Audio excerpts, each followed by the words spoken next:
From the studios, it's Euroyard. We're back. ESC Top 400. We keep plunging through this list. Now we're going to go through the third batch of 25 songs. So this one starts at number 350 and goes to number 326.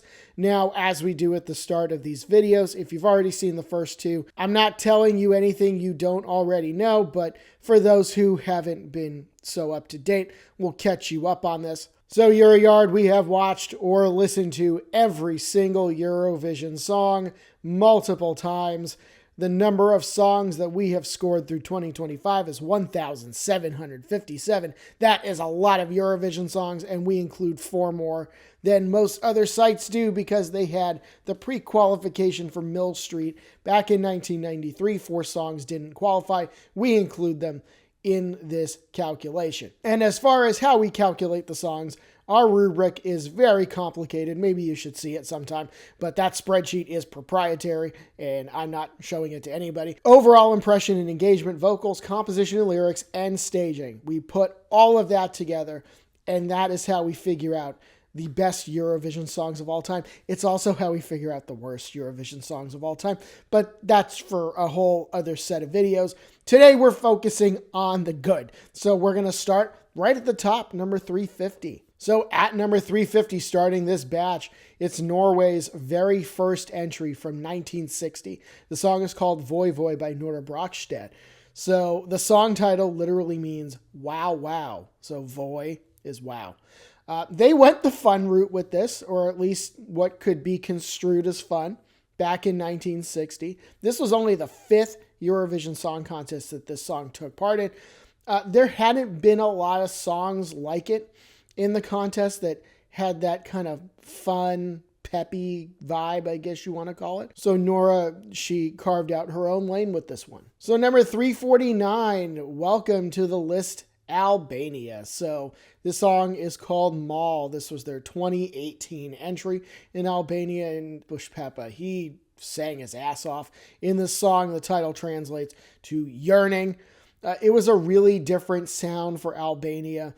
He was one of the better vocalists in this contest, and you can just tell listening to him how much range and how much raw vocal ability he has, and I'm always going to gravitate towards that. And honestly, the song wasn't half bad either. Number 348, we say hello to Bosnia and Herzegovina, their 2007 song, Rijeka bez imena.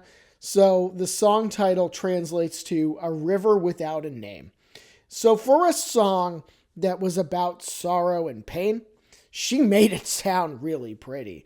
It wasn't the fastest moving song in the world, but she emoted and she sang nicely. And another thing I want to point out, don't think that all of the songs that we have at the very top are all going to be fast-moving, fun songs. That's not the case at all.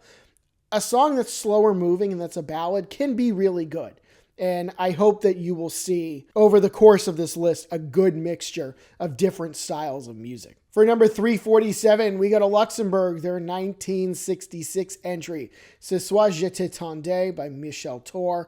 The song title translates to I Waited for You Tonight. So when you see the title of the song and you read through some of the lyrics, you're going to think, okay, this is going to be slow. This is going to be another sad love song.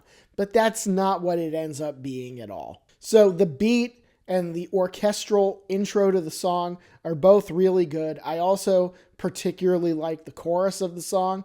It is very, very 60s. It's like hit you in the face with a shovel kind of 60s music, but I do think it aged well. And just to be clear, it is nowhere near the most 60s song that ever contended in this contest, but it has a very 60s sound. But it's good, and it aged well, and I think it still works today. Number 346, we have a host entry here. This is Sweden 2000, When Spirits Are Calling My Name. So Sami Culture made its way to Eurovision for this one. I think this was one of Sweden's better host entries.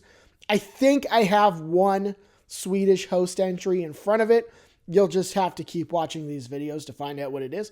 This song was a bit of excitement, even though it wasn't a particularly fast-moving song. It had energy, and I guess I'll characterize it as having authority. That's the word I'll use.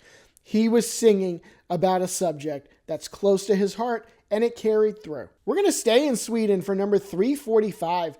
This was their 2022 entry, Hold Me Closer. So the staging to this song, it was simple, but sometimes when you get simplicity, that's really all that you need. Well, there were some pyrotechnics at the end, but just at the end. The rest of the song, it was basically all Cornelia and her talent. And from what I saw, she's got plenty of it. For number 344, a bit of a change up here, we go to Slovenia's 2001 entry. This song is called Energy, and this one was fun. It sounded very much like early 2000s dance pop. Ironically, I would have liked to see her move around more in the song, like actually show us some of that energy. But the song, it had a really good beat, and she had the right tone of voice to pull this off. I think her vocals were good. It was one of Slovenia's better efforts, but rest assured, this is not the last you will see of Slovenia. I promise there are more. For number 343, we stay in the former Yugoslavia. We go to Croatia for their 1999 song, Maria Magdalena by Doris. The song title, obviously, if you couldn't figure it out on your own, translates to Mary Magdalene. Now, you would think that a song about this particular subject matter would be, I don't know, a little more subdued. I wouldn't call it that at all. She sang well. I almost said it was well sung, but people might have misheard me. I guess I said it anyway. The chorus was good too.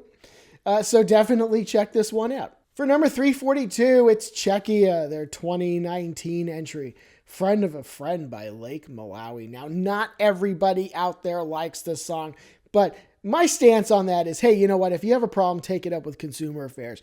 Now, this song, I thought it was bright. I thought it was cute. The staging, I liked it too. It was also different with those boxy visuals that they did, which you seldom see at the contest. So I think they made their mark. Oh boy, number 341. Been waiting to talk about this one. Germany, 1998. Gildo hat euch lieb, or Gildo loves you by Gildo Horn. Speaking of staging, I mean, holy hell. This song, it was not exactly a compositional masterpiece. I will freely admit that. But this song, I think, actually broke some new ground in terms of staging. In fact, I can confidently say there was nothing like this before 1998. Gildo went absolutely batshit insane on that stage. He went into the crowd a couple of times. He climbed onto a balcony. He set the foundation for all of the wild and over-the-top staging that you see today. For number 340, we go to Norway, 2005. This song is called In My Dreams by Wigwam. Now, you might think that Måneskin brought glam rock, at least modern glam rock, to Eurovision, but they didn't because these guys beat them to it in 2005. So you look at the lead singer, you couldn't pull off his outfit. Don't even think that you could. And for the record, I could not pull it off either. It leaves very little to the imagination. But he was up there living his best life, so good for him. This song, it was giving me maybe a little bit of GNR, maybe a little bit of Bon Jovi, maybe a little bit of Motley Crue. But by the way, this one finished in the top 10, so obviously people liked it. Number 339, we go to the Republic of Ireland, 1968. This song is called Chance of a Lifetime by Pat McGuigan. And now, up until this point, Ireland had only sent slow-moving male ballads to the contest. It's very true. You can look it up. That would change in 1969 in a big way. However, Pat, he sang really well in this song. I thought they were some of the best vocals in the contest. It was a very competitive 1968 contest. And you can watch our review of it right here on this YouTube channel, Euroyard. 1968, it was a personal favorite contest of mine. And by the way, Pat finished 4th in this contest. So we go just a year later for number 338 on the list. It's from Portugal. 1969, the song is called Desfolhada Portuguesa by Simão de Oliveira. So the song title means Portuguese husking or Portuguese corn husking. Yes, husking as in corn. The song has a lot of imagery of corn, but the corn and all that surrounded it. It was an allegory for Portuguese patriotism. So I loved the intro to the song, and I just found it not only passionate, but I just found it really interesting. She's singing a song that sounds like it's about corn. Number 337, we stay in the same contest. This is Switzerland's entry from 1969, Bonjour, Bonjour by Paola Del Medico. The song title obviously means hello, hello. What a great 60s song this was. They should have had her perform this one in Basel in 2025 as well. They had Paola there. She sang Cinema, which was a great song, which you might see on this list further down. But this one would have been great in Basel too. The beat is really catchy. Her outfit, I don't know. I might have vetoed that if I had anything to do with this contest back at the time, but you may see a gray beard, but contrary to popular opinion, this contest was well before I was born, so cut it out. Anyway, not every song from this era aged well, but this one did. For number 336, it's Russia, their first entry at the Eurovision Song Contest and their first entry in the top 400. 1994, Vechny Stranik was the name of the song. It means the eternal wanderer. So, like I said, it was Russia's first entry. It was kind of enchanting. I think she sang very well. She sang very clearly. And then she turned up the volume, and I thought the vocals got even better at that point. This was 1994, not quite early 90s, but there was a lot of early 90s instrumentation in here, and I loved it. Yes, I am a child of this era, so obviously I love when I hear that. So we move forward 30 years for number 335. This was Ireland 2024 Doomsday Blue by Bambi Thug. Now, Ireland had been down in the gutter for a long time before Bambi came around and rescued them. Admittedly, this song is not going to be for everyone. That, I think, proved itself back in 2024. However, you can't deny that this song had a unique point of view. It was pretty much unlike anything we had heard at the Eurovision Song Contest up until this point. And as you saw at the beginning, that is a lot of songs. It was a complex song with a lot of layers in it. They packed a lot into those 3 minutes, and the entertainment value was there. For number 334, we have a winner, Estonia 2001. Everybody is the name of the song. You remember it, Tanel Padar, Dave Benton, and 2XL, not the robot. When I think of 2XL, I think of the robot. But 2XL was not a participant. At least not the robot. Anyway, Estonia's 2001 entry was their only winner to date. This was just good old-fashioned switch your brain off kind of fun. This probably also could have fit in the contest about 20 years earlier, but 2001, I'm sure, was glad to have it. Dave, in particular, I thought he did really well here. He had such a velvety, smooth voice. I could listen to him sing all day. So now we go back in time. Sweden, 1962. This is number 333 on the list. Solakvor by Inger Berggren.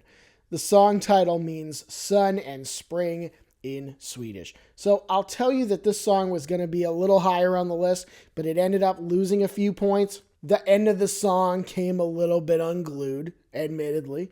But right up until that point, this stood out as being a very energetic entry for its time.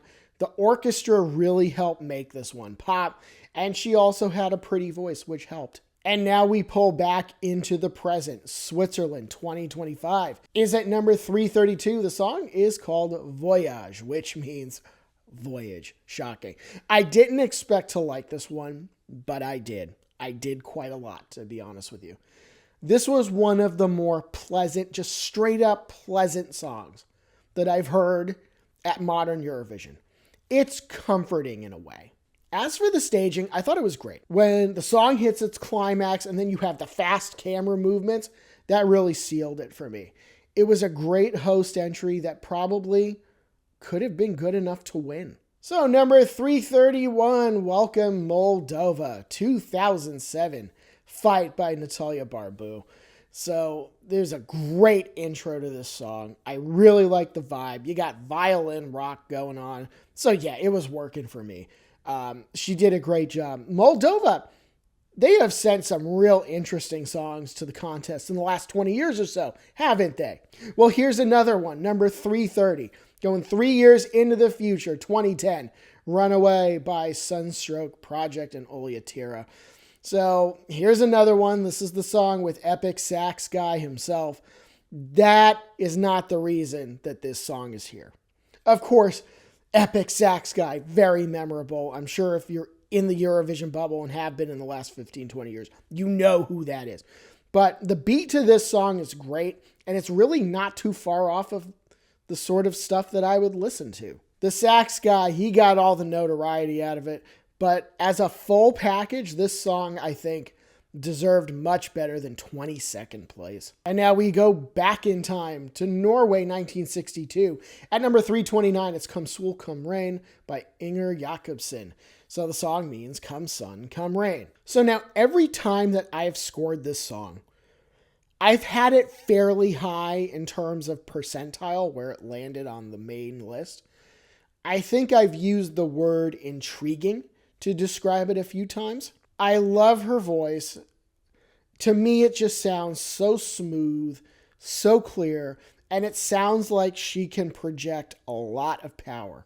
And now for the first time, we're going all the way back for number 328. Italy, 1956, entry number 1 or 2, because there were 2 entries per country back in 1956. So this was one of the 2. The song's called Amami Se Vuoi by Tonina Torrielli. So the song title means Love Me If You Want.